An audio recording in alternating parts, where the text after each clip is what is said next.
ജേക്കിലേക്ക് തന്നെ ജേക്ക് ഉറപ്പായും ആലോചന കേൾക്കാൻ രസമുള്ള ഒരു ആലോചനയാണ്. പക്ഷേ നമ്മൾ ജെൻഡർ ന്യൂട്രൽ യൂണിഫോം കാര്യത്തിലൊക്കെ കണ്ടതാണ്. ഇപ്പോഴും ചില സ്കൂളുകളിലൊക്കെ ഉണ്ട് എന്നതിനപ്പുറം അത് സംസ്ഥാന സർക്കാരിൻ്റെ ഒരു നയമായി അത് മുന്നോട്ടേക്ക് വരുന്നു എന്ന ചിന്തയിൽ ഞാനടക്കം മന്ത്രിക്ക് അതിശക്തമായ പിന്തുണ കൊടുത്തു. ഇടതു സൈബർ സ്പേസുകൾക്ക് ആഘോഷമാക്കി 2-3 ഇൻട്രോകൾ ഉണ്ടായി. ഒടുവിൽ ഉൾട്ടാടിക്കേണ്ടി വന്നു എന്ന് പറയും മട്ടിൽ കേവലം ഡയലോഗിനപ്പുറം മന്ത്രി പറയുന്ന കാര്യങ്ങളൊക്കെ അല്ലെങ്കിൽ വിദ്യാഭ്യാസ വകുപ്പ് ആലോചിക്കുന്ന കാര്യങ്ങളൊക്കെ നടപ്പുള്ള കാര്യമാണോ ജെക്സി തോമസ്? ഞാനിപ്പോൾ അതിൻ്റെ ഇപ്പം ജനറൽ ന്യൂട്രൽ യൂണിഫോമാണ് അങ്ങ് സാങ്കേതികമായ ഒരു ഉദാഹരണം എന്നതുപോലെ സൂചിപ്പിച്ചത്. ആ യൂണിഫോമിനെ സംബന്ധിച്ച് സർക്കാർ സ്വീകരിച്ച ഏറ്റവും സുപ്രധാന നടപടികളുടെ ഒരു പ്രതീകമെന്ന് പറയുന്നത് ബാലുശ്ശേരി സ്കൂളായിരുന്നു. നമ്മുടെ എല്ലാവരുടെയും ഓർമ്മയിലുണ്ട്.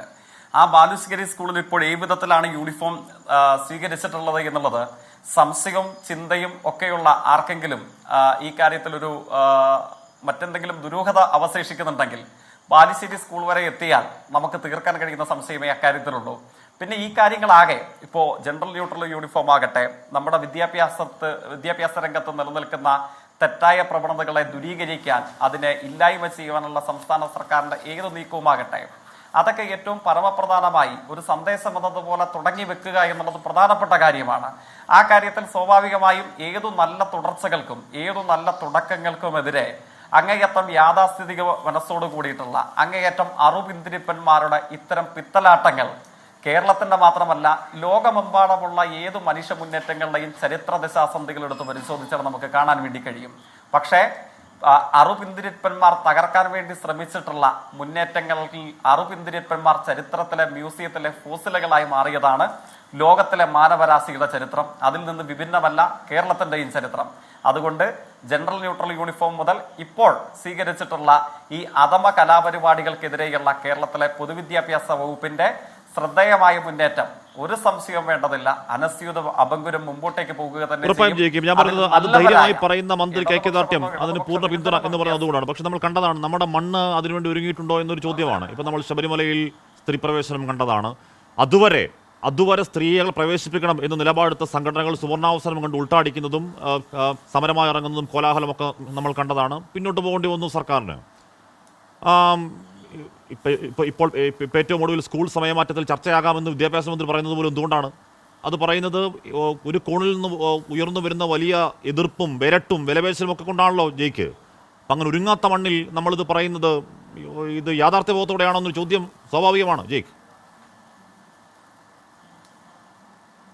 അക്കാര്യത്തിലൊന്നും അങ്ങേക്കൊരു സംശയം വേണ്ടതില്ല. ഞാൻ അങ്ങേ എന്നുള്ളത് അങ്ങേ വ്യക്തിപരമായി എന്നുള്ളതല്ല. അക്കാര്യത്തിൽ സംശയം ഉന്നയിക്കുന്ന ഒരു നല്ല മനസ്സുകൾക്കും അസാധാരണമായ ഒരു ആശങ്കയും വേണ്ടതില്ല. സ്കൂൾ സമയക്രമത്തെ ഉൾപ്പെടെയുള്ള കാര്യങ്ങളിൽ ചർച്ച എല്ലാ നല്ല മനസ്സുകളുമായിട്ടും ചർച്ചയ്ക്ക് സ്വാഭാവികമായി ജനാധിപത്യ ക്രമത്തിൽ പ്രവർത്തിക്കുന്ന ഒരു സർക്കാരിന്റെ അന്തസത്ത എന്ന് പറയുന്നത് സംവാദത്തിനും തുറന്ന വിയോജിപ്പുകൾക്കും കേൾക്കാനുള്ള മനസ്സ് പ്രകടിപ്പിക്കുക എന്നുള്ളതാണ്.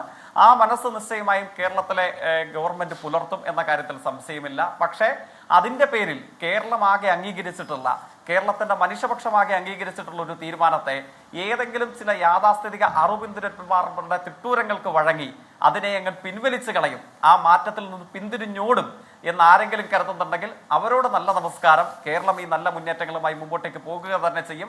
അത് ഈ കാര്യത്തിൽ മാത്രമല്ല, മറ്റേത് കാര്യത്തിലും എന്നതുപോലെ ഈ കാര്യത്തിലും ശക്തമായി തന്നെ ഇത്തരം കാര്യങ്ങളുമായി മുമ്പോട്ടേക്ക് പോകും. അക്കാര്യത്തിൽ ഒരു സംശയവും വേണ്ടതില്ല. ഇപ്പോൾ ഞാൻ ഒറ്റ വാചകം കൂടെ പറഞ്ഞ് അവസാനിപ്പിക്കാം. ഇപ്പോൾ പറഞ്ഞോളൂ. ഇപ്പോൾ ഈ ചർച്ചയ്ക്ക് ആധാരമായിട്ടുള്ള വിഷയമെന്ന് പറയുന്നത് നടുവ് നിവർത്തി ചോദ്യങ്ങൾ ചോദിക്കേണ്ട ഒരു സമൂഹത്തെ നടുവ് കുനിച്ചു നിർത്തി തങ്ങളുടെ കാൽ കീഴിൽ വെള്ളമൊഴിച്ച് ചുംബിക്കാൻ പറയുന്ന അധമ പ്രക്രിയ നടത്താൻ ചില അറുപിന്തിരിപ്പൻ സംഘങ്ങൾ നമ്മുടെ നാട്ടിൽ രംഗപ്രവേശനം ചെയ്തിട്ടുണ്ട്.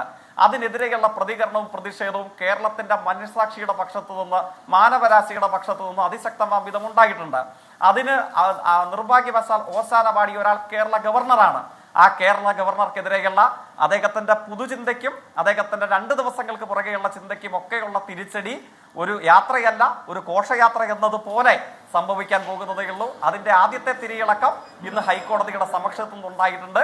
ഇതിനെതിരെ കൂടെയുള്ള തിരിച്ചടികളുടെ മാലപ്പടക്കം നമ്മുടെ നാട്ടിൽ സംഭവിക്കാൻ പോകുന്നതേ ഉള്ളൂ. നമുക്ക് കാത്തിരുന്ന് കാണാം.